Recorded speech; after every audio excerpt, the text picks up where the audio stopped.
Hi everyone, this is Phil Travis here, and it's week 9 here at EOU, History 481. This week, so we have 2 more weeks left before we have our research papers due. So this week we are reading from Chaffee, chapters 16 and 17. We're also going to be reading from Wested, chapter 10. There's also a primary source document, the Carey Committee Report, and I want you to look at a very specific little section of that. The Carey Committee Report is primarily on, it was a committee that investigated, among other things, the implications of narcotics trafficking and American foreign policy, and particularly the activity of narcotics trafficking amongst members of the Contras, which were the guerrilla rebels that the Reagan administration supported in their efforts to overturn the government of Nicaragua in the 1980s. This is a subject this week that is very, very interesting to me personally, as are the other subjects are as well. Just this general topic area of the entire class is something that I'm very, very interested in general from a historical standpoint. But this is my specialization this week. I recently had my first book published in November 2016 called Reagan's War on Terrorism in Nicaragua. So I spent a lot of time researching and writing about this era, about the Reagan offensive and the Reagan doctrine, which we'll be discussing a lot this week.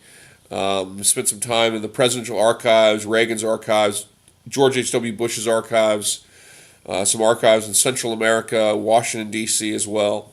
So it's an area of particular interest to me.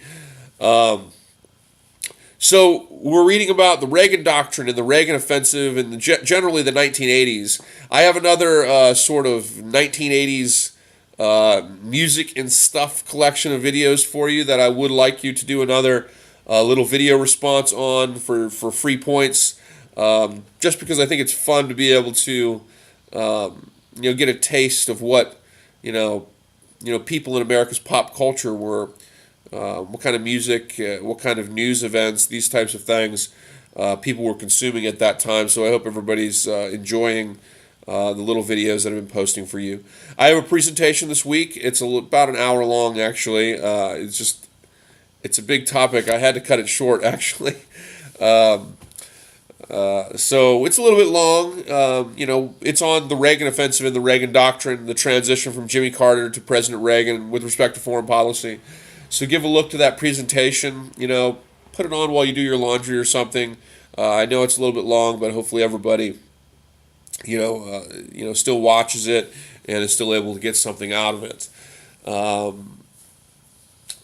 Let's see, other than that, there's no big assignments. I mean, obviously you have your graded discussion as always, and we've done really great on graded discussion this term. I'm really happy with what we've been doing. So hopefully everybody's been enjoying the class, and as we wind down to the end, hopefully everybody's really happy with where we've gone in the class.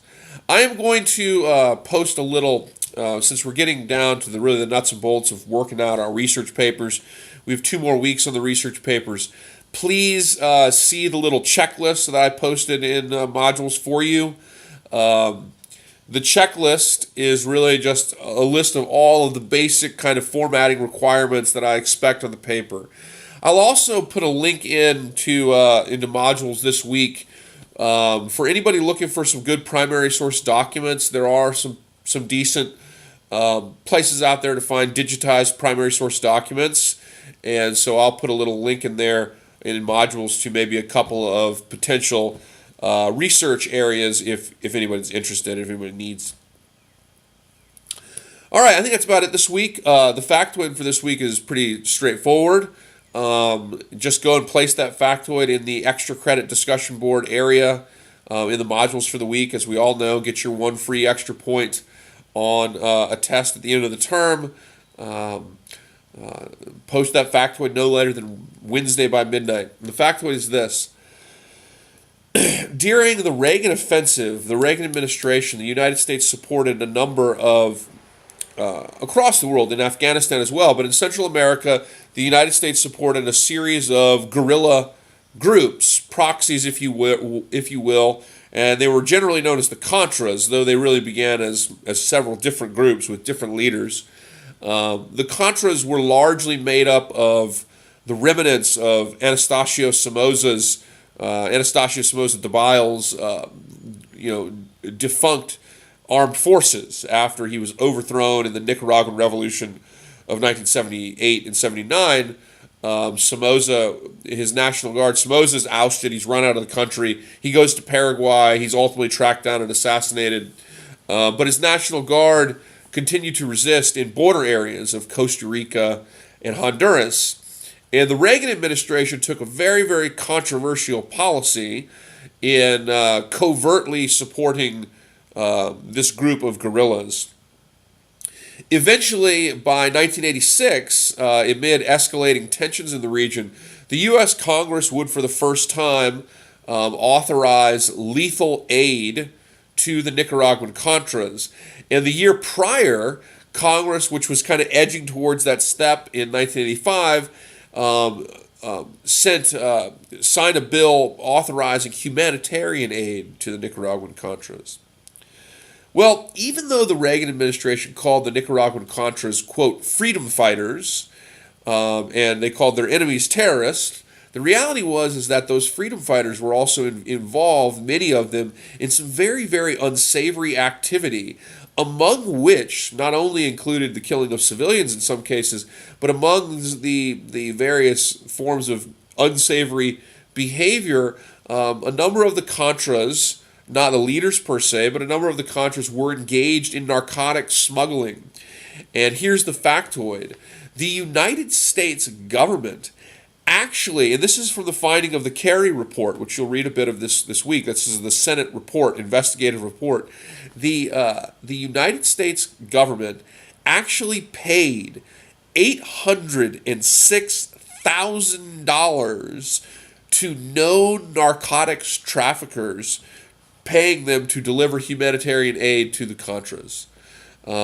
So it wasn't that it wasn't that the government actively said, let's find some narcotics traffickers and they'll deliver our humanitarian aid. It just so happened that the people involved in working with the Contras were also embedded with narcotics trafficking networks. And this was not something that anybody except for those people working very closely with them, like Oliver North, really had a great knowledge of.